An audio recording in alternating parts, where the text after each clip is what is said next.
Kanchanmala DR camp ভগ্নদশায়, মাত্র 2 নিরস্ত্র SPO.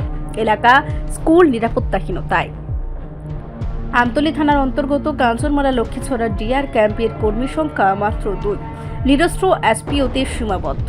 এতে গোটা এলাকা ও লক্ষ্মীছড়া রামকৃষ্ণ উচ্চতর মাধ্যমিক বিদ্যালয়ের নিরাপত্তা নিয়ে প্রশ্ন উঠেছে। রাজ্যে ভিআইপিদের জন্য প্রচুর ফোর্স থাকলেও এলাকার এই অবহেলা স্থানীয়দের ক্ষোভ বাড়িয়েছে।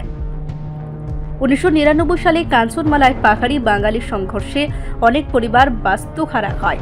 শান্তি রক্ষায় রাজ্য রক্ষা প্রশাসন টিএসআর ক্যাম্প স্থাপন করে। পরে পুলিশ এসপিও ক্যাম্পে রূপান্তরিত হলেও ধীরে ধীরে ফোর্স কমতে থাকে।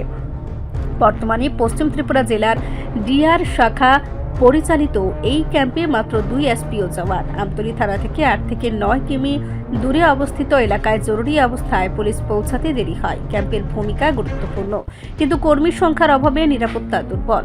ক্যাম্প সংলগ্ন বিদ্যালয়ের মাঠে মদের বোতল ছড়ানো দেখা যায়, যা নিরাপত্তাহীনতার প্রমাণ। স্থানীয়রা বলেছেন, ভিআইপিদের একজনের জন্য শতাধিক ফোর্স আর এলাকার জন্য 2 নিরস্ত্র জওয়ান।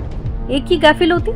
বিদ্যালয়ের প্রাথমিক বিভাগের শিক্ষকরা জানান, ছাত্রছাত্রীদের নিরাপত্তা বিঘ্নিত। দীর্ঘদিনের দাবি সত্ত্বেও আরক্ষা দপ্তর ফোর্স কমিয়েছে। পুলিশ স্বল্পতার অজুহাত দেখাচ্ছে।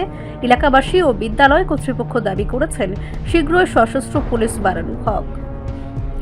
সংবাদ প্রকাশের পর সংশ্লিষ্ট দপ্তর কি ব্যবস্থা নেয়, সেটা এখন দেখার বিষয়। মাত্র 2 জন। এটা কি পুলিশ নেই? না এসপিও। তো মানে ক্যামেরা এখানে কত বছর ধরে ছিল? আছে তো, এটা ওই 99 দাঙ্গা সময় তো অনেক দিছিল, আসিল টিএসআর পরে দিছিল তারা হোমগার্ড পুলিশ। টিএসআর আসিল, পুলিশ আসিল। পুলিশের পরে এখন তো শুধু এসপিও আছে 2 জন। তাও শুনতে আছি এটা উড়াই নিব গা। তো উড়াইলে তারা 2 জনে কি আমরা রক্ষা করব, না দেশ রক্ষা করব, না নিজে রক্ষা থাকবো? কোন জায়গাতে ক্যামেরা এটা? এটা তো আমরা স্কুলে। কোন স্কুলটাতে? এটা স্কুল হচ্ছে লক্ষ্মীছড়া হাই স্কুল। তো আপনারা এলাকাবাসীর তরফ থেকে কি চাইতেছেন এখন? আমরা তো চাইতে আছি ক্যামেরা আরো বড় হোক বা স্টাফ আরো বাড়িয়ে দেখ। আচ্ছা, এটা কোন এলাকার এটা ক্যামেরা? এটা তো এলাকা তো হচ্ছে কাঞ্চনমালা, আমতলী পিএসের এলাকা। আচ্ছা আচ্ছা, আপনার নাম? আমার নাম হচ্ছে মরণ দেবনাথ।